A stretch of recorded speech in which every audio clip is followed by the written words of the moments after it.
Yo, what is going on, guys? So we actually finally got confirmation from MiHoYo that the Klee banner is coming, and it looks like the raid evs on the Klee banner are going to be Jinku, Noelle, and Sucrose. So that means that if you're going to be looking to pull dupes of those characters, we're going to be going over the dupe trains for those characters as well in this video and talking about them, and we're going to be talking about Klee herself. So let's go ahead and go over those characters.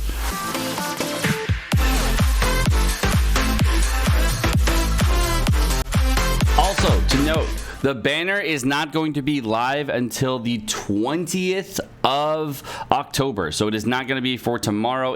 This banner is live on 10/20. There's actually a 3-day gap between the banners. So interesting. Usually banners leave and they come back to the next one. So it looks like the Venti banner's leaving. We get a brief reprieve, and then we're going to be able to get another banner after that on the 20th. So really interesting that we have the duration of time difference there. Just wanted to let you know. Let's go ahead and go over each of the characters. So Noelle, of course, with her shield, easy to understand. Put the shield out. When she uses her Q, she goes big lightsaber. That's all you gotta know. Sucrose. Now Sucrose with dupes. You notice I have the two things down here. Sucrose with dupes can drop an E and then another E immediately following that. That makes her dupes really, really valuable. This dude on Jingchu or Xingqi, I don't fucking know. This guy. When you don't have any dupes on him, he has 3 rain swords, and now with an E, he gets 4. So let's go ahead into dupe systems for these characters. So if you're going to be pulling on the banner at all, and you might getting dupes of these characters, because a lot of you might have them already, the extra dupes on Noelle, you get sweeping time, breastplate that are both affected, and the chance of breastplate healing effects activating is increased to 100%. So basically, when you auto attack, when you use your shield, you get healing, and it's 100% activation rate instead of 50-50. The second constellation is decreases the stamina consumption of Noelle's charge attacks by 20% and increases charge attack damage by 15%. If you don't know how a charge attack works, it is a spinning wheel of death. So she goes ora ora ora ora ora. So there's nothing super special about that, and you know most people don't end up doing it, but you could do ora ora if you want to. On Constellation 3 and 5 are all the same for every single character in the game. You can improve stats on your abilities, and the Constellation 4 for her is breastplate duration expires or at destroyed. It will do 400% attack as geo damage to surrounding enemies. Now this one's not super great because a lot of people end up going with a defense route on their Noelle, and I believe if they go with a defense route in their Noelle, because all the overall talents kind of scale with defense from what my knowledge here. Your damage absorption scales with defense, your healing scales with defense, and skill damage scales off defense as well. So the only thing that scales off attack is your actual auto attacks from your actual damage, and then your defense bonus, your actual attack bonus actually scales off defense as well for your actual abilities. So the fact that you get geo damage as related to your attack doesn't really seem like the best talent ability in my opinion for high talents on Noelle based on like what her kit is. And finally, her 6th constellation increases Noelle's attack by an additional 50% of her defense, and additionally every time defeating during enemies defeated during the skill duration adds 1/6 to the duration up to 10 seconds during sweeping time. So what that means is that you get a plus 50 on your attacks during sweeping time based on your defense. So right now the attack bonus is 40% of defense, and then if you upgrade it, of course it's going to be even higher, so you just get a flat plus 50%. So it literally doubles the damage that you get from using your ultimate, the additional bonus modifier. So now you go basically to double attack value. So that's very, very cool. But it's based on your defense, so whatever your defense value is going to be the ratio there. So 6th talent is insanely good on Noelle. I believe that would be her best talent, but 4th is kind of lackluster. All right, for Sucrose right now, on the best thing for Sucrose, people ask me a lot today, is Sucrose good? And I always answer yes, but only with dupes. The reason she's really good with dupes is the major thing she gets on her first dupe is she actually gets an additional charge. The additional charge makes it so that you saw earlier that you get the additional E, which makes it so you can do a little bit better. Now the second constellation is Forbidden Creation Isomer 75, which increases by 2 seconds, which is your ultimate duration increased by 2 seconds, which is pretty good. The big one though comes at this rank, at the Constellation 4. So the way that works here, you can see I'm going to drop an E, and we're going to use autos here. Every 7 normal. Okay, 7. So now, here's another one. I got another charge. 1. Alright, so that's basically how Sucrose works. You basically get a charge back on your ulti every time you do auto attacks. For 7 normal attacks, you get another charge of your E. And since you have 2 charges of E, it actually scales very well. The last one in here is if your Forbidden Creation, which is your ultimate. I'm going to go ahead and pause the list real quick. Platanos 800 and... So if your Freedom Creation Isomer 75 triggers the Elemental Absorption, all party members gain a 20% elemental damage bonus for the corresponding absorption during its duration. So that means during your ultimate duration, you actually get a 20% elemental damage bonus for whatever element is absorbed. And the talent ability for her is, remember, this thing lasts for, I believe, a total of 6 seconds, and you get an extra 2 seconds from the Constellation. So that is a very, very powerful thing from the Constellation for a total of 8 seconds on the ability. Have an 8-second ability out there for 20% damage bump for whatever other element is absorbed. All right, for Jinku, of course you get the extra Rain Sword. Rain Sword, of course, is the ability to get that E out there, and his E, of course, gets little rain swords around you that swarm you like this.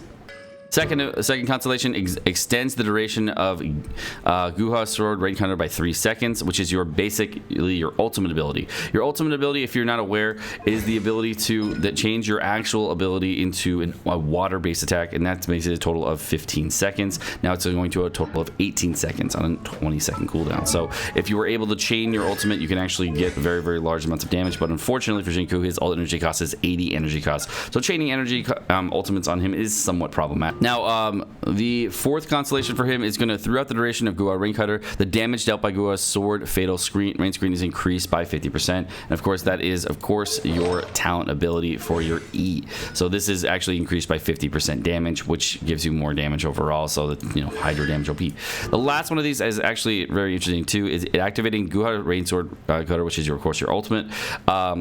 Your sword attacks greatly increase the damage of the 3rd. Jinku regenerates 3 energy when a rain sword hits an enemy. So basically, if your rain swords hit enemies, you can charge your ultimate faster. This is actually a very, very powerful constellation for Jinku, in my opinion, because of the amount of energy needed for his ultimate. Now, a very large amount of energy needed means that if he can chain ultimates, he's very, very good. Unfortunately, though, he doesn't have any energy recharge mechanics, but he does have the extra hydro damage on his passives. So the reason he's a little bit interesting is that you can actually use him in order to try to chain ultimates to give characters like Hydro damage to get other reactions. Unfortunately, Hydro doesn't have a good reaction with fire. It'll actually Hydro has a good reaction with fire, but water does not have a Hydra does not have a good reaction with fire in the inverse direction, so if you want to use Jinku and then switch to a fire character, you will get a 50% damage bump versus switching from a fire character into a water character, getting a 100% damage bump. His charge attack also has a problematic thing where he actually has an attack before his other attacks, so you can only get a different, you can't really get a big spike damage on him.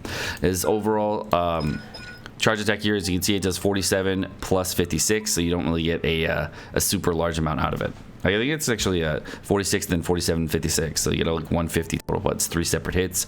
So the elemental proc for him is not going to be super, super big as far as a reactor damage. But as far as somebody who can tee up reactions, he's pretty good. In addition to all that, it looks like there's also a weapon banner, and the weapon banner is going to have Wolf's Gravestone as a raid up weapon.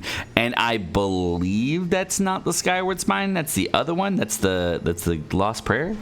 Yeah, it's the Lost Prayer.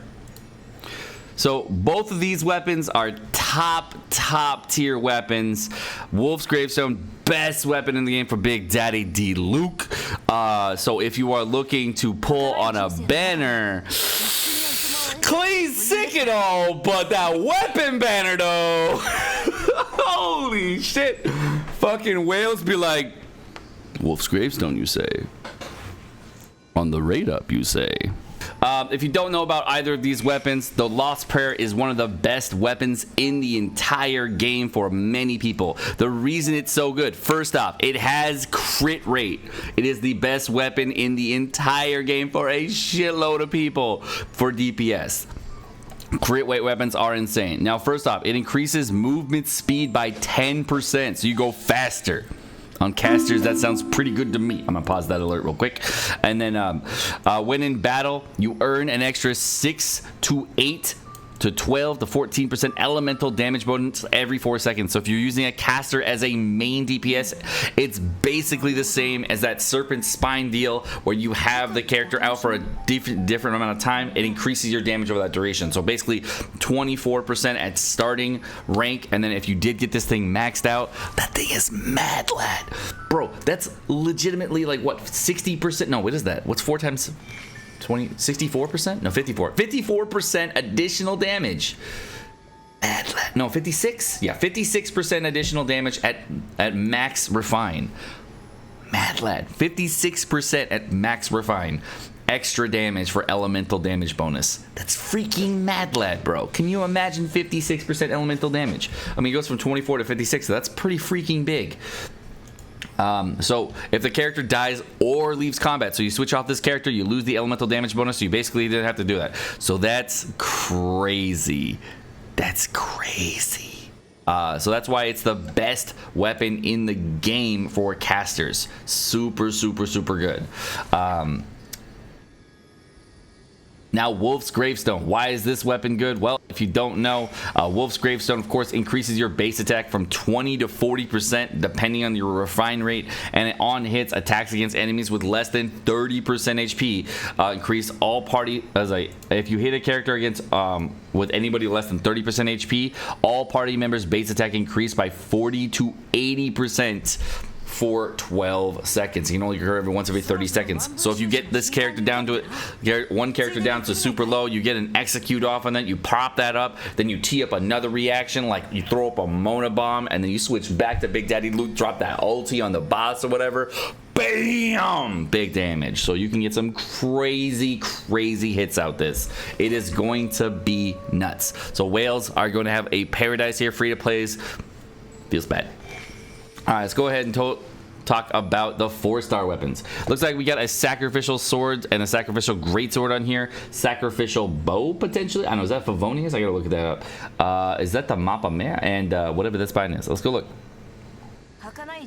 The sacrificial greatsword, if you didn't know, is a weapon that, of course, is going to, after damaging an opponent with an elemental skill, the skill has a 40 to 80% chance to end its own CD. And at high refine is okay, but low refine, I'm not really a fan. If you get this weapon, I think this is more of a whale weapon, not a free to play weapon, because at high refine, it's really good. At low refine, though, it's kind of 30 seconds. That's pretty long. Then the normal sacrificial sword is the exact same thing, so we can skip that. The pole arm here is the Dragon's Bane, and the Dragon's Bane is a very, very good weapon for Xiangling support. So you want to keep increased damage against enemies affected by Hydro or Pyro by 20 to 36%, giving you a very, very good ability for Xiangling to get those procs off with her bear. So very, very nice if you want to use Xiangling support. The other weapons on here are going to be the bow. Let's go check that out as well. That bow is, of course, the sacrificial bow. Same idea as the original sacrificial greatsword, so we can kind of skip that one. And finally, the codex over here. This one is going to be the sacrificial fragments, and this one, of course, is the exact same thing as the other one. So the only real highlight, of course, is the spear. The other 4 weapons are sacrificial weapons. Really good if you dupe them up. So if you are a whale and you're trying to do all the 4-star weapons, the sacrificial weapons just reset cooldowns on abilities. Really good for characters like Klee. No, sorry, not Klee. Well, yeah, I guess it would be good for Klee too. Yeah, because then you reset your cooldowns and you get more and more ease out there, so you get more damage out there. Yeah, I guess it'd be good. So it's really good for characters with long cooldowns. So people ask me, is a sacrificial greatsword good on Diluc? The answer is yes, you can use it like that, but it's really, really good at high refine for Diluc. But at low refine, it's better for characters like that would need resets all the time. For Chungyang, that would be an interesting weapon as well. But what's really annoying about all the sacrificial weapons is that they don't have a very, very similar amount of things on them. So if we go to the sacrificial sword, one of them has energy recharge rate. One of the bow has let's see here. The bow has energy recharge rate as well, but the catalyst, I think, has elemental mastery. So the catalyst is pretty cool for creating reactions. So that could be a really good weapon for Sucrose because of the way she gets her resets in, and elemental mastery is key on Sucrose. So that might be one of her best weapons. But again, I don't play Sucrose, so I wouldn't know. Maybe the Widzith is better. Again, I don't play Sucrose. Don't know. That's just an opinion based on I don't knows. But this seems like a really interesting weapon for her. If you didn't pull in the weapon meta, if you don't have a Widzith all maxed out or whatnot, this seems like a good way to go. Of course, Wolf's Gravestone and the Lost Prayer, really good weapons all around. I think that overall, a lot of people ask me, of course, the Chi-Chi, what's a good weapon from Chi-Chi? One of the weapons I do want to, I've been using on my free-to-play account that I like is the Sacrificial Sword for Chi-Chi. It doesn't have attack on it, and I kind of liked that it didn't have attack, because what happens is, on my Chi-Chi is I can actually use an E, and then after you damage an opponent with your elemental skill, you can reset your cooldown. So if you're walking up next to people with melee skills, which I do a lot, and the E proc hits an enemy, then I can get a recharge on my actual ability, and I get more healing in. So I do like that ability for her. It is kind of convenient at times, so I do like that for her. I don't know if it's the best weapon for her, but I do like it. Flat attack will get you more healing, but that's my preference as far as what I use for her right now on my free-to-play account. On my pay-to-play account right now, for my normal account, I currently use the flute because I have it max refined, so why not?